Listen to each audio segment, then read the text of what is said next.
El TDAH y la supercreatividad, mito o realidad. Escuchemos al doctor Alberto Fernández Jaén. Un tema realmente de moda, la hipercreatividad en el TDAH. Pero, ¿qué tiene de veraz? Se ha insinuado que las personas con TDAH tienen más creatividad divergente, es decir, más ideas, y logros creativos, es decir, mejores pinturas, novelas. Esto se respalda por creadores de contenido. Algunos profesionales de la salud mental también. Sin embargo, la evidencia científica no avala desafortunadamente esta mayor creatividad en el TDAH cuando lo comparamos con controles, como veremos. Quiero recordar que fue Pablo Picasso quien dijo: no creo en las musas, pero si existen, que me pillen trabajando. Es decir, necesito ideas, pero también capacidad ejecutiva para ser creativo de verdad. Sin duda tengo muchos pacientes o expacientes muy creativos. De hecho, algunos viven de su creatividad directa o indirectamente. Y solemos referirnos erróneamente solo a los logros creativos, arte, escritura, diseño, etc. Pero la creatividad va más allá. La pregunta es si son creativos o más creativos por tener TDAH. Para esto haremos uso de estudios metaanalíticos o revisiones de los últimos 5 o 10 años, el estudio de Pike y colaboradores del 2016, o los estudios metaanalíticos del 2022 de Zhu y colaboradores, de Huckman y colaboradores, o de Stolte y colaboradores. La creatividad es la capacidad de generar ideas nuevas, originales y apropiadas para resolver situaciones, expresar emociones o producir obras, según estos autores que comentábamos antes. Debemos hablar de diferentes subtipos de creatividad: divergente, convergente, logros creativos u otros como cotidianos o como rasgos de personalidad. La creatividad divergente es la capacidad de generar soluciones a un mismo problema. Lo podemos analizar con el test de Torrance o el test de usos alternativos. Por ejemplo, enumera qué cosas puedo hacer con un clip. Y se relaciona con la fluidez, la flexibilidad, la originalidad y la elaboración de ideas.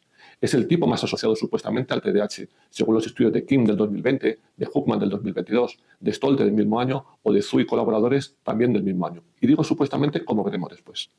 La creatividad convergente es la capacidad de generar una única solución o la mejor solución a un problema.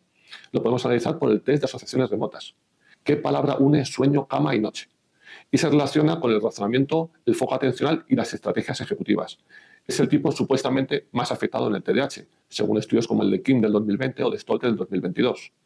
Y la creatividad según logros reales. Las producciones creativas, si has hecho obras de arte, si has escrito libros, si has diseñado algo, si tienes patentes. Y lo podemos analizar por un cuestionario de logros creativos. ¿Cuántos libros? ¿Cuántas patentes? Se relaciona con los logros en el tiempo o en la vida del individuo. Y no está claramente relacionado con el TDAH según estudios de Huckman del 2022 o del mismo año de Stolte y colaboradores. Está más relacionado con la inteligencia, el entorno y el nivel educativo, pero es curiosamente el más referido en las redes. Bueno, en primer lugar debemos hacer uso de estudios de autoevaluación en adultos con TDAH. Este es el estudio de Schipper y colaboradores de hace 2 o 3 años, del 2022. Los adultos con TDAH se ven más creativos, dinámicos, flexibles, sociables, inteligentes y competentes. Pero esta es la realidad. Cuando analizamos los síntomas, no digo el TDAH, los síntomas de TDAH y la creatividad, podemos hacer referencia a los estudios de Kim y colaboradores, de Huckman y colaboradores del 2020 ambos, o de Stolte y colaboradores 2 años después. Estos estudios se hacen generalmente con adultos universitarios, lo cual es un sesgo brutal. Debemos recordar que en la realidad solo el 15-25% de adultos con TDAH tienen estudios universitarios, según estudios previos.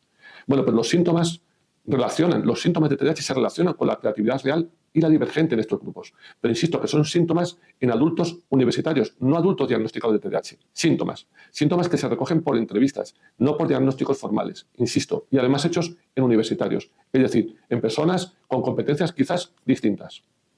Si hacemos uso de estudios metaanalíticos, como el estudio de Pike y colaboradores del 2016, el estudio de Zhu y colaboradores del 2022, o el estudio de Christianson, que está publicado online, solo el segundo trabajo demostró una mayor creatividad. Una mayor creatividad con un sesgo importante, y era que analizaban casos adultos con alto nivel educativo o altas capacidades intelectuales. Es decir, que parece que esta creatividad está muy vinculada a otras habilidades cognitivas y no al propio TDAH, según estos 3 estudios. El único estudio comparativo realmente entre personas con TDAH frente a personas sin este trastorno es el estudio de Aliabadi y colaboradores del 2016, en el cual se analizan niños con TDAH con un diagnóstico formal frente a un grupo control. Y se analiza la creatividad divergente, es decir, la que supuestamente debería ser mejor en individuos con TDAH. Pues no se demostró esto. El grupo con TDAH tenía la misma creatividad divergente que el grupo control. Y no solo esto, sino que en el TDAH la fluidez y la flexibilidad fueron menores, no mayores. Resumiendo, con las evidencias científicas actuales y en base a mi propia experiencia, debemos decir que el TDAH se caracteriza por dificultades cognitivas como la regulación de la atención sostenida, la mala calidad atencional, el pobre control inhibitorio, a veces la baja velocidad de procesamiento y otros problemas ejecutivos como la memoria de trabajo, la planificación, las dificultades con la flexibilidad cognitiva, la fluidez cognitiva contextualizada y organizada, etc. Pero sin duda, en este grupo tenemos pacientes manifiestamente creativos.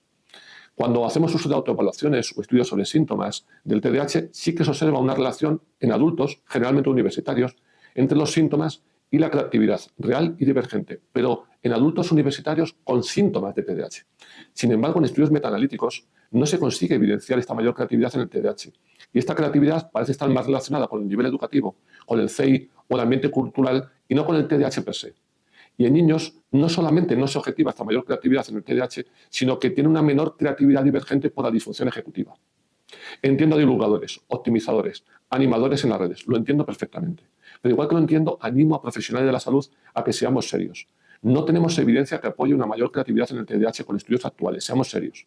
La mentira es rápida y la verdad paciente. No debemos contribuir a la desinformación, menos aún a promoverlo como un superpoder. De hecho, puede generar expectativas familiares que no se cumplen y frustraciones para el individuo con TDAH que no tiene estas capacidades.